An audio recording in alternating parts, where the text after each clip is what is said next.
Thank you, Joe.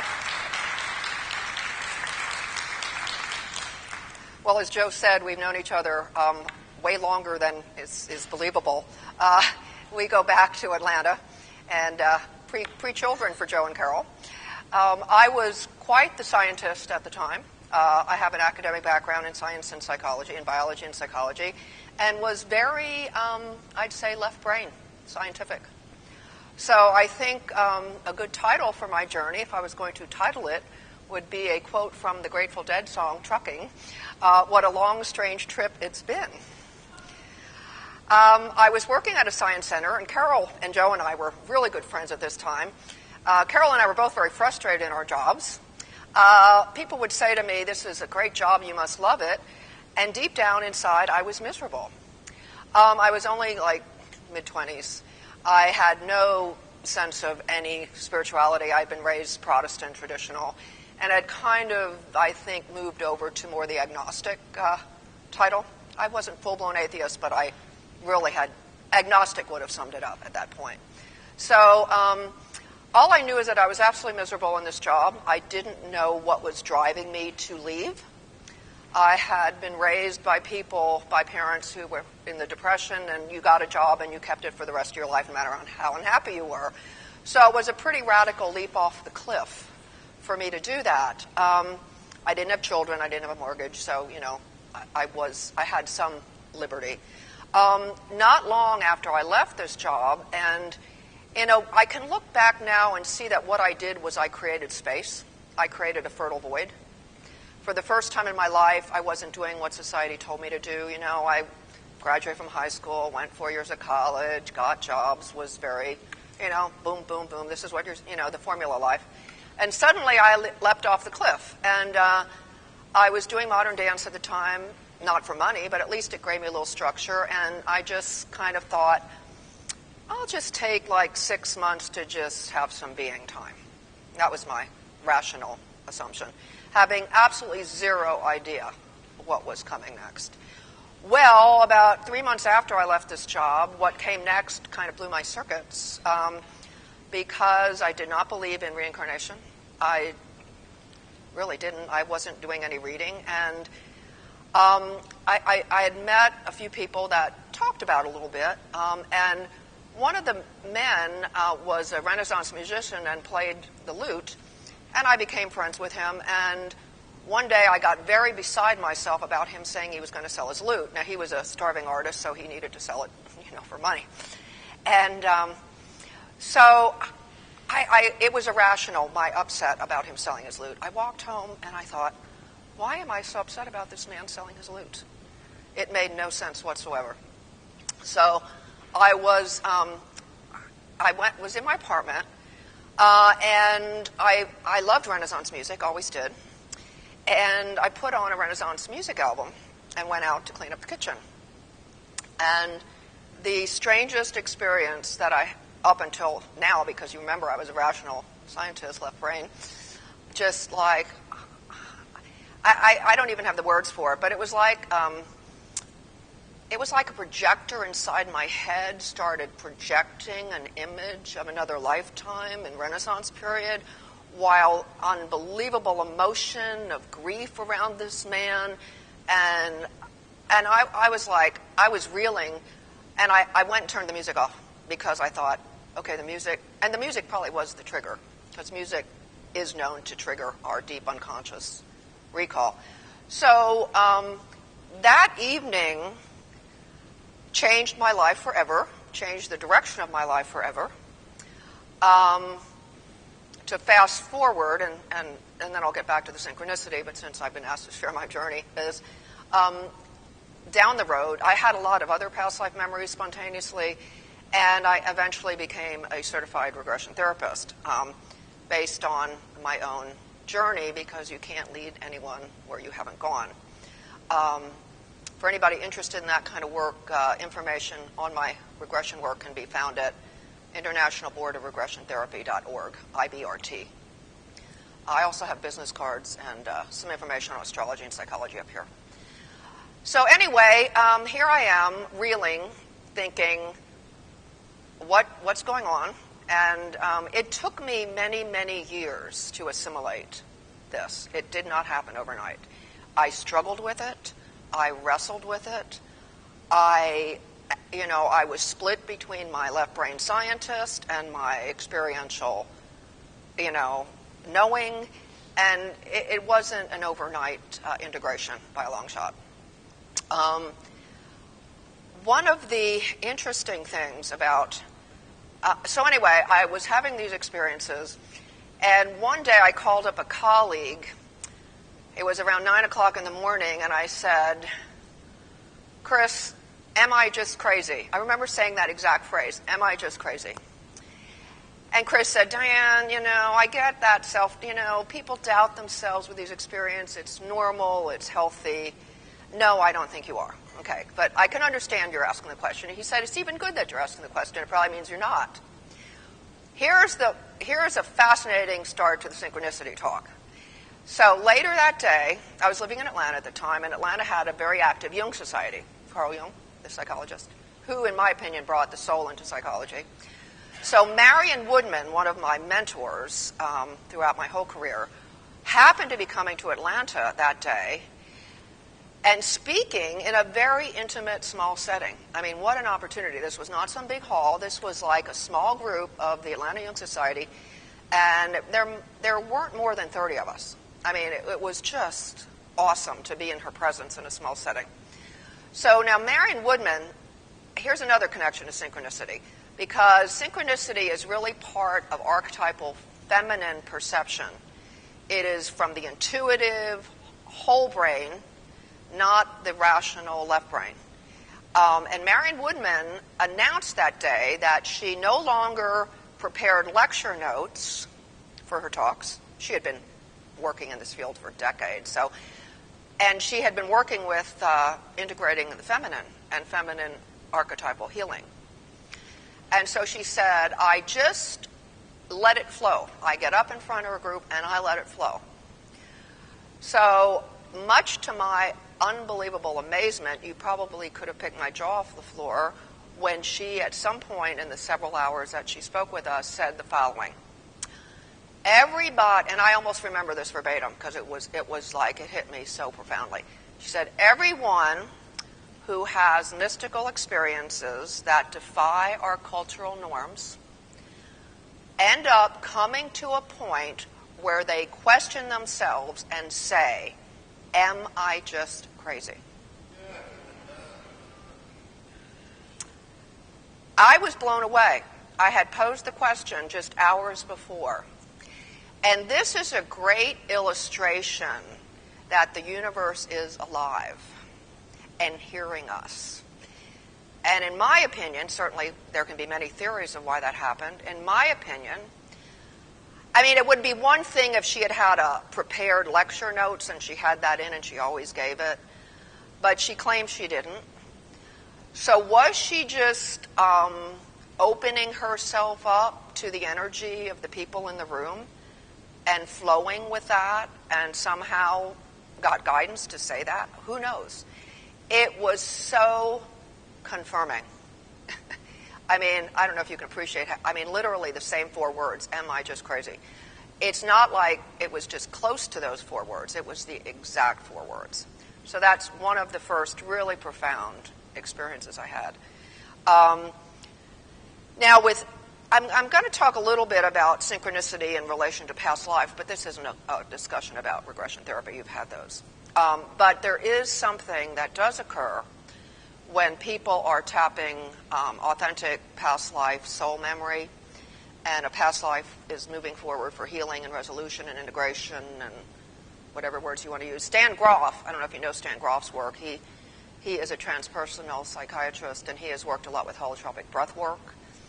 And he has written about the same phenomenon that I have observed in myself and in clients, that when a past life is moving forward from unconscious to consciousness, synchronicities start to happen in somebody's life.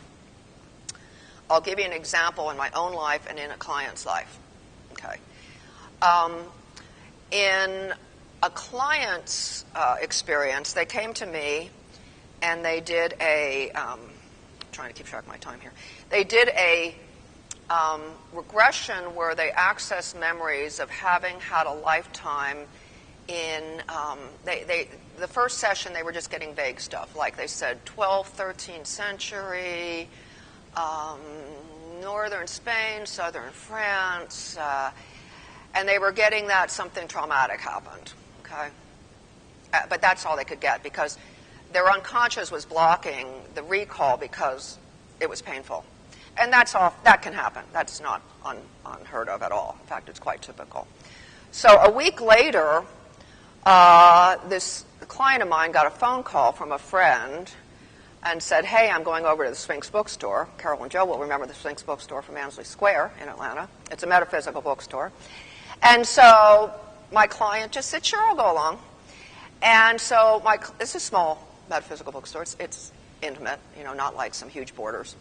So my client walks in, and there was a person she knows named Randall, who's standing in the middle of the aisle holding open a book, a very large book. And so my client walks up to Randall, who she knew casually, and said, hey, Randall, how's it going? And Randall said, I just came back from here, and he's pointing down to the picture. And it was a picture that covered 2 pages, so it was large. He said, I just came back from Cathar country, and here's a picture of Montsegur, which was the last stronghold of the Cathars. And I'll explain who the Cathars are in a minute for those who aren't familiar with it. And my client said he got this body rush, like just almost like electric current go down his whole system. And long story short, it was a very synchronistic piece for him. Now, the Cathars were a mystical sect that lived in southern France and northern Spain. And they were considered heretics by the traditional Catholic Church because they maintained a lot of mystical beliefs, including reincarnation. And so they ended up being persecuted by the Spanish Inquisition and over 40 years entirely wiped out. Montsegur was atop a cliff, and it was their last stronghold. And they held out there for a long time until they were finally wiped out also. But this happened about 40 years.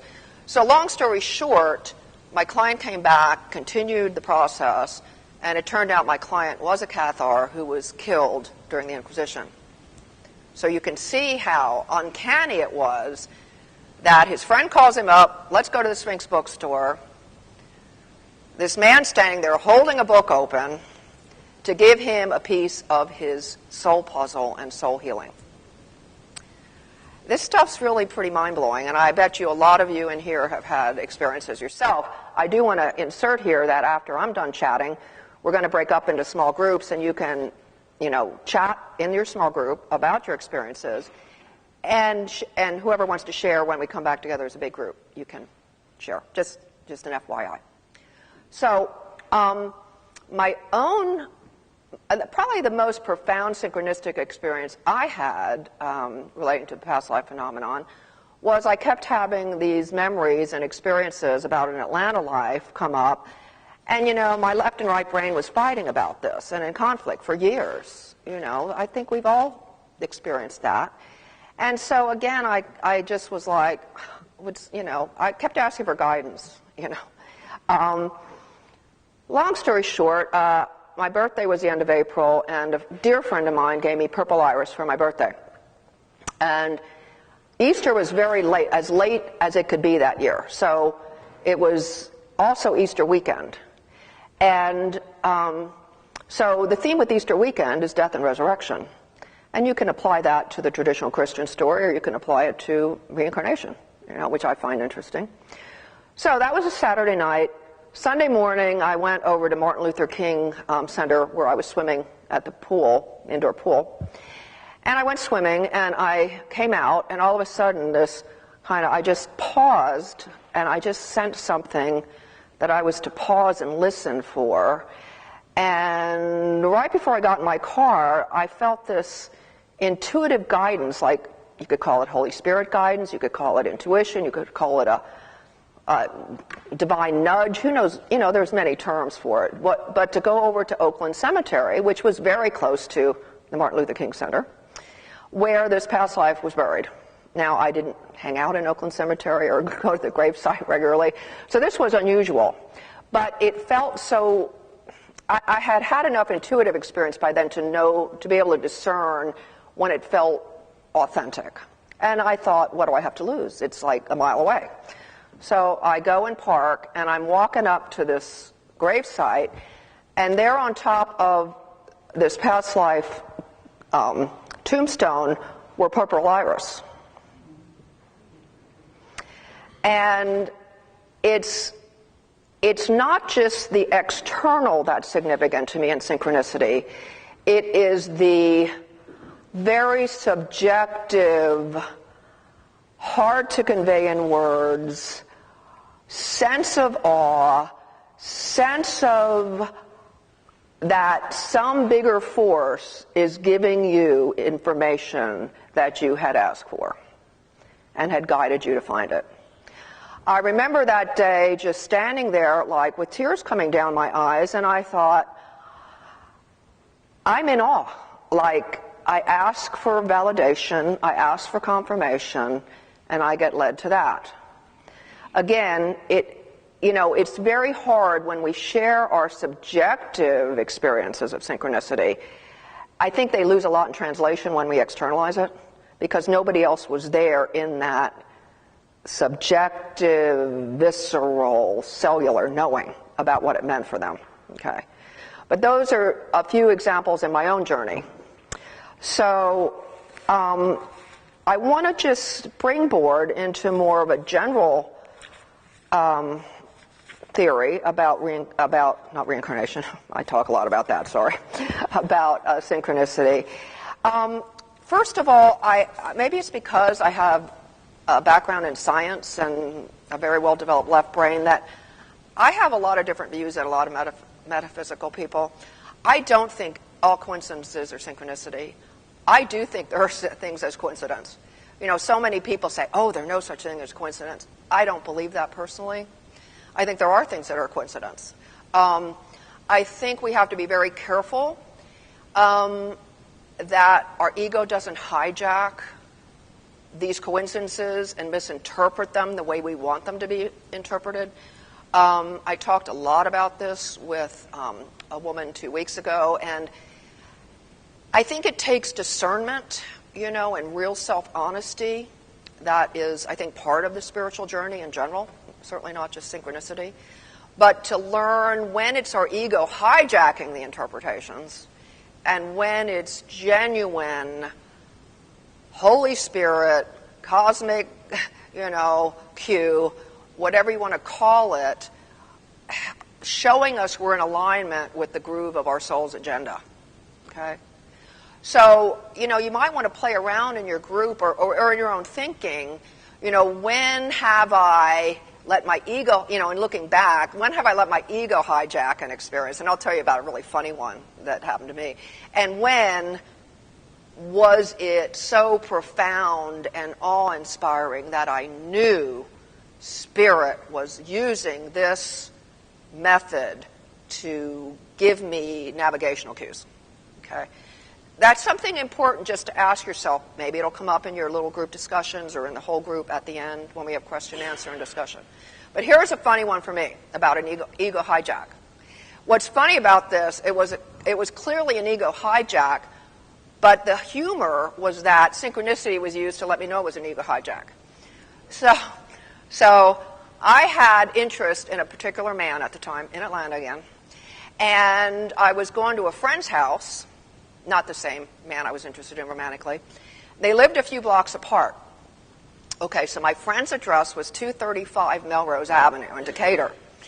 And I'm walking down the road. It was a great walking neighborhood, and I love walking. And I'm walking down the road, and all of a sudden my mind went, oh my God, this other man's address is 235 too. That is so cosmic. And right about the time I looked down, because the sidewalk was uneven, and somebody had, I don't know if it was a kid or who it was, but somebody had been out there with colored chalk and written really large 2 words, so what?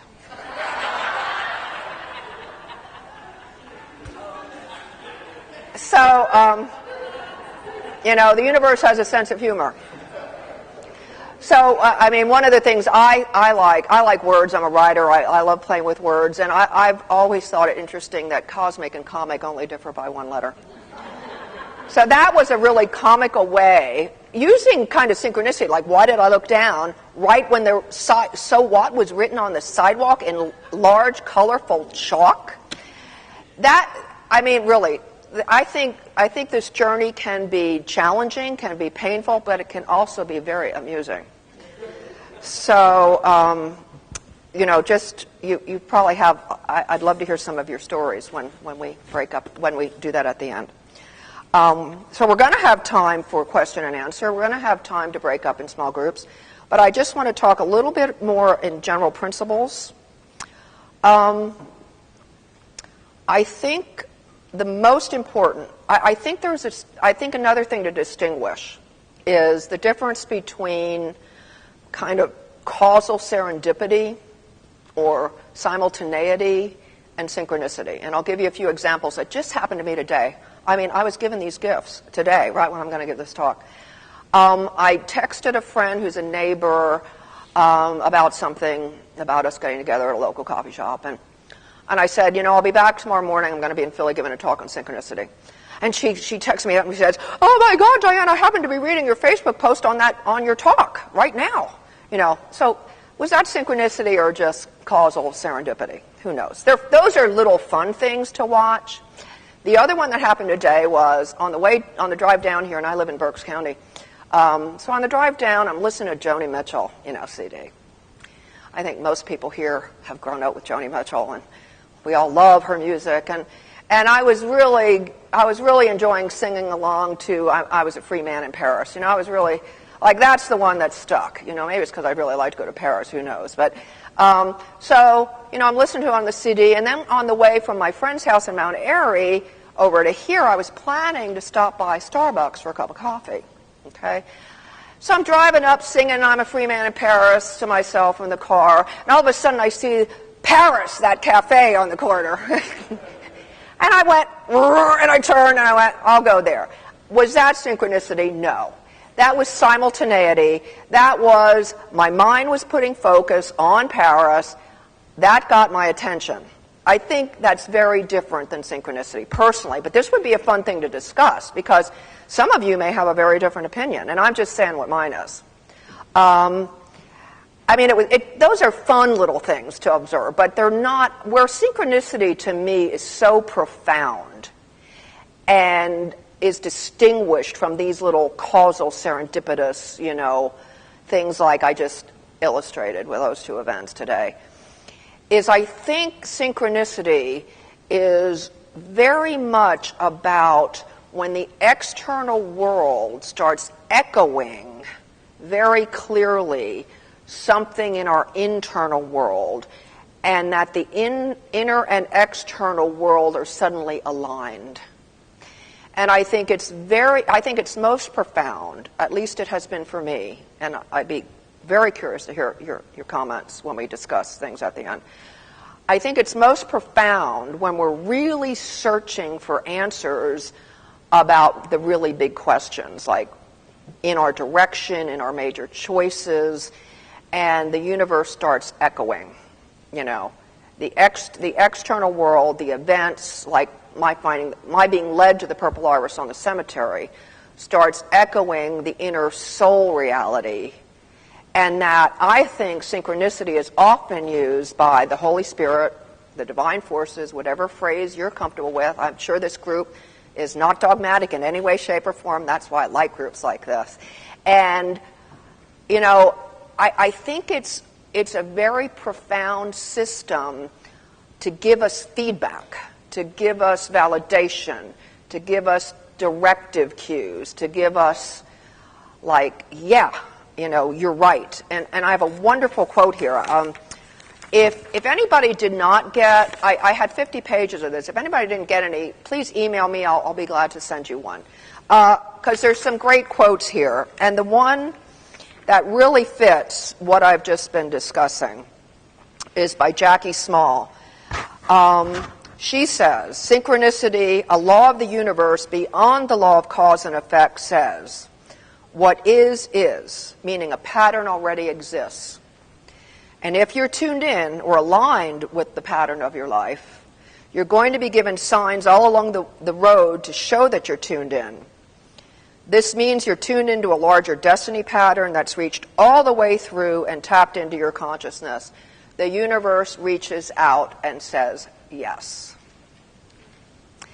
Those experiences, to me, are some of the most profound that I've had.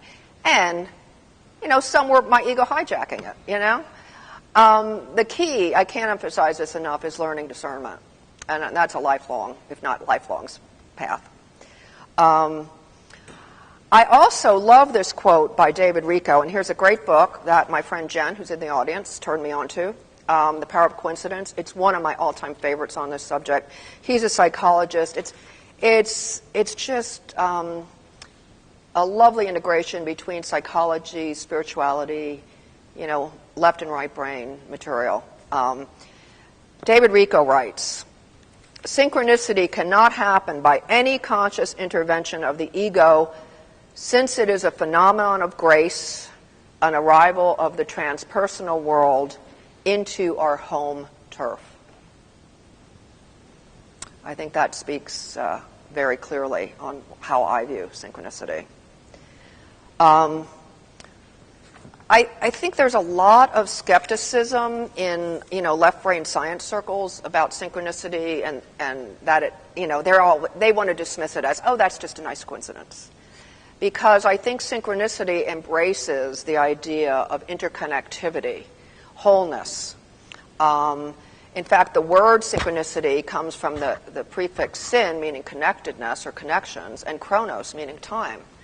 So these connections of synchronicity, when we really discern their synchronicity and not cute little coincidences or, serendipitous, little associative things like I experienced with the Paris and my friend reading my synchronicity thing right when I texted her. Those weren't synchronicity in my opinion.